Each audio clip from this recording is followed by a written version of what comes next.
아비멜렉은 사사 기드온의 첩이 낳은 아들로 세겜에 살았는데 그는 기드온의 다른 아들 70명과는 달리 상속받을 것 하나 없는 서자에 버려진 아들에 불과했습니다. 하지만 이렇게 어려운 환경 속에서도 아비멜렉은 스스로의 힘으로 이스라엘의 왕이 되는 놀라운 업적을 이루게 됩니다. 하지만 아비멜렉이 왕이 되는 과정은 피해 역사 그 자체였습니다. 아비멜렉은 왕이 되기 위해 세겜 사람들을 선동해서 지지를 얻게 되었고 세겜 사람들에게 바알의 신전에서 얻은 은 70개로 용병을 사서 이복 형제 70명을 한 바위 위에서 한꺼번에 죽이고 왕이 되었습니다. 이렇게 아비멜렉의 왕위는 바알의 신전에서 나온 돈과 바위 위에서 죽인 70명의 형제들의 피 위에 세워졌던 것입니다. 그나마 아버지 기드온은 왕이 되기를 거부하며 하나님의 말씀에 순종하는 척이라도 했던 것에 비하면 아비멜렉에게는 그 어떤 하나님의 흔적조차 찾을 수가 없었습니다. 그렇게 아비멜렉이 이스라엘을 다스린 지 3년쯤 되었을 때 세겜에서 가알이라는 사람이 세겜 사람들과 함께 반란을 일으키게 됩니다. 하지만 아비멜렉은 가알의 반란을 잠재웠고 반란에 가담한 세겜 사람들은 살기 위해 세겜 망루로 피했지만 아비멜렉은 그곳에 모인 남녀 1000여 명을 불태워 학살하게 됩니다.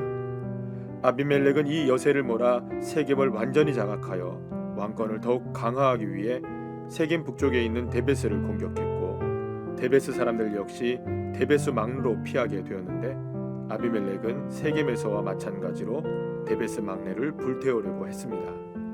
그런데 바로 그때 망루에 있던 한 여인이 맷돌을 던졌고 이 맷돌에 맞아 머리가 깨진 아비멜렉은 죽게 됩니다. 이로써 이스라엘의 왕으로 확실히 세워지려고 했던 아비멜렉의 꿈은 마지막 순간 허망하게 무너지게 되었습니다. 기드온의 아들이었던 아비멜렉은 기드온과는 다른 인생을 살았습니다. 기드온은 스스로 고백한 것처럼 너무나 부족하고 지극히 작은 사람이었고 때로는 실수도 많았습니다. 하지만 하나님은 그럼에도 불구하고 기드온을 사용하셔서 미디안을 이기게 하셨고 40년 동안 이스라엘을 다스리게 하셨습니다. 하지만 아비멜렉은 아버지 기드온에 비해 훨씬 뛰어났습니다. 그는 서자였지만 스스로 왕의 자리에 오를 정도로 힘과 능력은 물론 야망도 컸습니다. 그러나 그럼에도 불구하고 하나님은 그런 아비멜렉을 사용하지 않으셨습니다.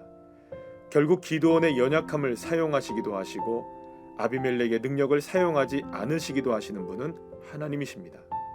인간이 잘났든 못났든 힘이 있든 없든 건강하든 건강하지 않든 그럼에도 불구하고 모든 것을 역사하시는 분은 오직 하나님이십니다. 살다 보면 승리할 때도 있고 패배할 때도 있습니다. 하지만 승리했다고 교만해져서도 안 되고 패배했다고 좌절해서도 안 되는 것입니다. 왜냐하면 그럼에도 불구하고 하나님이 내 삶의 주권자가 되시기 때문입니다. 그러나 내가 나 된 것은 하나님의 은혜로 된 것이니 내게 주신 그의 은혜가 헛되지 아니하여 내가 모든 사도보다 더 많이 수고하였으나 내가 한 것이 아니요 오직 나와 함께 하신 하나님의 은혜로라. 하나님은 나의 나 된 것이 어떠하든 그럼에도 불구하고 하나님의 은혜로 나의 인생을 가장 선한 길로 이끌어 가십니다. 그래서 모든 것이 다 하나님의 은혜입니다. 왜냐하면 하나님은 그럼에도 불구하고의 하나님이시기 때문입니다.